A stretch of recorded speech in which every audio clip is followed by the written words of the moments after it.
दोस्तों, आप सभी को मेरा राम राम। दोस्तों, आप सभी ने तकदीर का खेल 5 में सुना कि गोपाल मुन्ना के यहाँ रुककर उसके घर की स्थिति ठीक करते हैं। जैसे ही मुन्ना के भाग्य में लिखा था कि रोज उसके घर के खूंटे से एक गाय बंधी रहेगी, ये गोपाल जान गया था। इसलिए गोपाल ने मुन्ने की पत्नी को गाय बेचकर अपना घर चलाने की सलाह देकर वहाँ से रवाना हो गए। रास्ते में चलते चलते वो सोच रहे थे, मुझे परी कहाँ मिलेगी, मुझे तो मालूम ही नहीं कि उसे कौन सा डाकू उठाकर ले गया है। सोचते सोचते वो आश्रम पहुँच गए, जहाँ वो प्रवचन के लिए रुके थे। गुरु को आया देखकर सब ने उनके आव भगत में लग गए। सभी गोपाल के चाहने वाले, कोई उनका पाँव धोया तो कोई नाश्ते का तैयारी किया तो कोई उनके लिए प्रवचन की व्यवस्था करी, क्योंकि जब से गोपाल मुन्ना के घर गए थे तब से उनके चाहने वाले यहाँ आश्रम में बैठकर उनका इंतज़ार कर रहे थे कि गुरुजी आएंगे तो उनकी समस्याएं सुनेंगे। पहले तो गोपाल ने उन सभी अतिथि का सम्मान किया, भक्तों को रुकने के लिए दिल से थैंक यू किया, उन सभी की समस्याओं का निवारण किया। करते करते रात हो गई। फिर गोपाल ने खाना खाकर आराम किए। बोले, कल देखते हैं क्या करना है। ये सोचकर वो सो गए। सुबह गोपाल उठकर नित्य क्रियाक्रम से निवृत्त होकर उन्होंने 2-3 शिष्यों को बुलाया। फिर उन शिष्यों को कहा कि जाकर मालूम करो कि 2-3 साल पहले कौन सा डाकू एक लड़की को उठाकर ले गया था, वो लड़की अभी कहाँ है। गोपाल ने उन शिष्यों को थोड़ा निर्देश देकर रवाना कर दिए। शिष्य को परी को ढूंढने में ज़्यादा टाइम नहीं लगा, क्योंकि 1-2 ही डाकू ऐसे थे जो लड़कियों को उठाकर ले जाते थे। बाकी छोटे मोटे डाकुओं में ये हिम्मत नहीं थी, वो बड़े डाकू से डरते थे। इसलिए परी की सारी जानकारी निकालकर गोपाल के शिष्य 1 या 2 महीने में ही वापस आ गए। फिर उन्होंने गोपाल को बताया कि 2-3 साल पहले एक बहुत ही सुंदर लड़की को जग्गा डाकू उठाकर ले गया था। जग्गा डाकू वहाँ का बहुत ही खूंखार था। वो शहर से लेकर गांव तक बहुत ही तबाही मचा रखा था, लेकिन वो बड़े बड़े लोगों को परेशान करता था, गरीब लोगों को कुछ नहीं करता था। गरीब लोगों का वो दाता था। बड़े से लूटकर जो भी लूट का माल होता था सब गरीबों में बांट दिया करता था। परी की सुंदरता देखकर जग्गा डाकू उसे उठाकर ले गया शादी करने की मनसा से, लेकिन पता नहीं क्या हुआ, थोड़े दिन बाद वो जग्गा डाकू उसे छोड़ दिया। फिर परी को एक संस्था में देखा गया है। वो संस्था गरीब मजबूर जिसका कोई नहीं है, जो समाज से तिरस्कार की हुई लड़कियों को अपने यहाँ रखते हैं और अपनी जीविका के लिए नाच गाना करके अपना और अपने संस्था के लिए कमाते हैं। ऐसा लगता है कि परी शायद वही हैं। जग्गा डाकू के छोड़ने के बाद परी गांव नहीं आई थी, क्योंकि समाज उसे अपनाता नहीं, इसलिए शायद वहीं रह रही होगी। पता नहीं है, किसी को कुछ मालूम नहीं है। अगर होगी तो वहीं होगी। ये सुनकर गोपाल को बहुत बड़ा धक्का लगा। गोपाल अपने कमरे में जाकर बहुत रोया और माँ और बाबूजी से बहुत माफ़ी मांगी। फिर वो सो गए। वो थक गए थे, शरीर से नहीं मन से, इसलिए सो गए। उस दिन उन्होंने कोई कार्यक्रम नहीं रखी। सबको कहलवा दिया कि आज गुरुजी की तबीयत ठीक नहीं है, इसलिए आज प्रवचन नहीं होगा। कल होकर गुरुजी ने सुबह सुबह रोज से जल्दी उठे। जो लोग उनका इंतज़ार कर रहे थे उनसे मिलकर सबको कहलवा दिया कि गुरुजी 1 महीने के लिए दूसरे गाँव जा रहे हैं।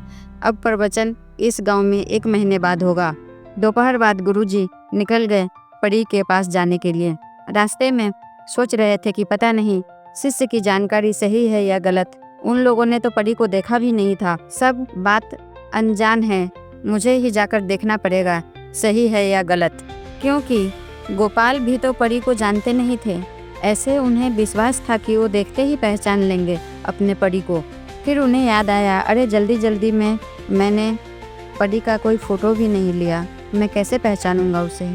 फिर वो सोचे, नहीं, मैं अपनी परी को पहचान लूँगा, क्योंकि परी के दाढ़ी पे एक बहुत बड़ा मस्सा था जो परी के रूप में 4 चांद लगाता था और काला होने के कारण नज़र उतारने का भी काम करता था। ऐसे बहुत कम लड़की में देखने को मिलता है, इसलिए वो निश्चित होकर चलने लगे। सोचे कि ऐसे तो 1 या 2 ही संस्था है, तो परी को ढूंढने में ज़्यादा टाइम नहीं लगेगा। चलते चलते गोपाल एक जगह पर रुक गए, क्योंकि वहाँ पर छोटे छोटे 2-4 बच्चे आपस में झगड़ रहे थे। गोपाल ने उन चारों को आपस में झगड़ने से रोका सबसे सुलह कराई, फिर आगे बढ़े। शाम होने तक वो संस्था के एक जगह पहुंच गए जो बहुत बड़ा था। वहां पहुंचकर गोपाल गेट पर आवाज़ लगाई तो अंदर से एक बुजुर्ग महिला निकली। गोपाल उस महिला को प्रणाम किया और कहा कि क्या मैं आपके यहाँ रात बिता सकता हूँ, क्योंकि रात होने वाला है, तो आगे यात्रा मैं कल करना चाहता हूँ। तब वो बुजुर्ग महिला ने कहा कि इसमें पूछने की क्या बात है, यहाँ मर्द रात में गाना बजाना ही सुनने आते हैं, फिर सुबह चले जाते हैं, आइए अंदर आइए। ये सुनकर गोपाल को थोड़ा अजीब लगा। वो बुजुर्ग महिला उनको पानी दिया। गोपाल को कोई यहाँ पहचान नहीं रहा था कि उनके यहाँ इतने बड़े तपस्वी आए हैं। गोपाल ने सोचा मैं इन्हें बताऊं कि नहीं। फिर गोपाल ने उन्हें नहीं बताया। सोचा बताऊंगा तो ये लोग अपने आप में असहज महसूस करेंगे, इसलिए गोपाल अपना परिचय उन लोगों को नहीं दिया। गोपाल उन लोगों को अपने आप को एक राहगीर बताया। वो बोला मुझे आगे जाना था, शाम हो गई इसलिए यहाँ रुका, मुझे नहीं मालूम था कि यहाँ क्या होता है। फिर बुजुर्ग महिला ने अपनी सभी लड़की को बुलाया, फिर कहा कि इनमें से किसका गाना आपको सुनना है, किसका गाना सुनना पसंद करेंगे। कुछ 10-12 लड़की थी वहाँ पर। कोई अनाथ था, कोई रास्ता भटकने से घर से अलग हो गया था। एक एक करके गोपाल ने सबको गौर से देखा तो उसमें उसे परी कहीं नहीं दिखी। तब बुजुर्ग औरत ने कहा कि देखिए इन सभी में से परी बहुत अच्छा गाना गाती है, तो आप इसका गाना सुन लीजिए। परी का नाम सुनकर गोपाल को लगा कि क्या ये लड़की उसकी परी हो सकती है, लेकिन उसका रंग रूप देखकर गोपाल ने सोचा कि नहीं, ये उसकी परी नहीं है, सिर्फ नाम परी है। वो अपनी तसल्ली के लिए गोपाल ने बुजुर्ग औरत से परी के बारे में पूछताछ की। तब बुजुर्ग महिला ने पहले तो गुस्सा हो गई, फिर गोपाल के कहने पर कि वो एक लड़की को ढूंढ रहा है जिसका नाम परी था। तब उस महिला ने कहा नहीं, इस लड़की को तो हम बचपन से पाल पोस कर बड़ा किए हैं, ये हमारे यहाँ ही रहती है, कोई इसे जन्म के बाद हमारे द्वार पर छोड़ गया था। तब गोपाल वहाँ से उठकर जाने लगा। तब वो बुजुर्ग महिला ने कहा कि अब आ ही गए हो तो रात को यहाँ रुक जाइए, रात हो गई है, कल चले जाइएगा। तब गोपाल सोचा माँ जी कह तो रही हैं सही बात, इतनी रात को यहाँ से निकलना ठीक नहीं रहेगा, बाहर कोई देख लिया तो बेकार में 4 बातें हो जाएगी, क्योंकि यहाँ के आसपास के सभी रहने वाले तो होंगे बेकार, 4 बातें बना देंगे। यही ठीक है, कल चला जाऊँगा। तब गोपाल ने कहा ठीक है माँ जी, कल चला जाऊँगा। गोपाल रात को यहीं रुक गया। बुजुर्ग महिला ने उसे अच्छी तरह से आवभगत की, खाना खिलाया। सोने से पहले बुजुर्ग महिला के मन में बात आई कि क्यों, क्या ये सही में किसी को ढूंढने आया है या पहली बार आया है, इसलिए कुछ कहने में हिचक रहा है, चलो इसकी पहचान करते हैं। सो बुजुर्ग महिला ने कहा कि खाना पीना हो गया है तो क्यों ना हम थोड़े खेल कूद नाच गान कर ले, अभी तो सोने में वक्त है। तब उस बुजुर्ग महिला की मनसा गोपाल समझ गया। गोपाल ने कहा ठीक है, आप सभी मिलकर एक भजन गा दीजिए। तब वो बुजुर्ग महिला समझ गई नहीं, ये एक बंदा नेक इंसान है जो सच में किसी को ढूंढ रहा था। सब ने मिलकर नारायण के भजन गाए। फिर गोपाल सो गया। सुबह पहली किरण के पहले वो उठकर वहाँ से निकल गया। चलते चलते दूसरे के यहाँ गया। गोपाल सोचा कि यहाँ नहीं मिली है तो यहाँ तो ज़रूर मिल जाएगी, क्योंकि यही तो है दूसरी जगह, इसके बाद और कोई ऐसी संस्था नहीं है जहाँ कोई रहता है।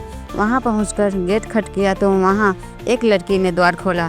फिर पूछा कि उसे किससे मिलना है, क्योंकि गोपाल दोपहर में पहुँचा था और दिन के पहर यहाँ कोई पुरुष नहीं आते, सभी रात को गाना सुनने आते हैं। तब गोपाल कहा कि यहाँ का देखभाल कौन करता है, हमें उनसे मिलना है। वो लड़की अंदर गई। थोड़ी देर में एक महिला बाहर आई। उसने कहा क्या काम है? गोपाल ने कहा कि हम अंदर बैठकर बात करें, हमें कुछ जानकारी चाहिए।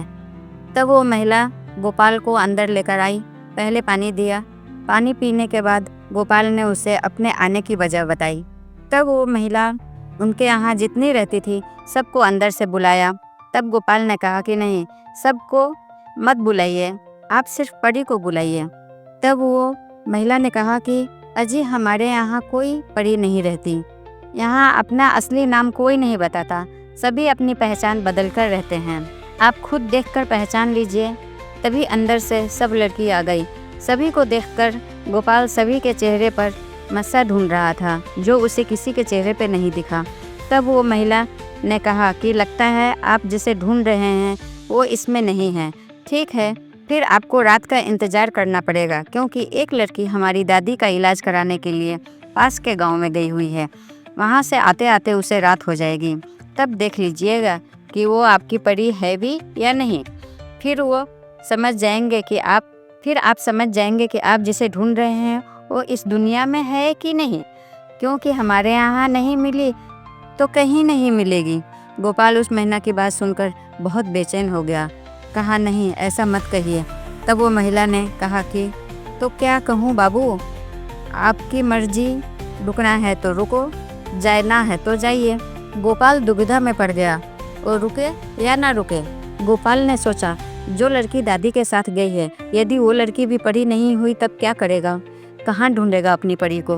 फिर गोपाल ने अपने मन को समझाया कि गलत मत सोच, ज़रूर तेरी परी ही दादी के साथ गई होगी पास के गांव में इलाज कराने के लिए, आ जाएगी, तू रुक जा।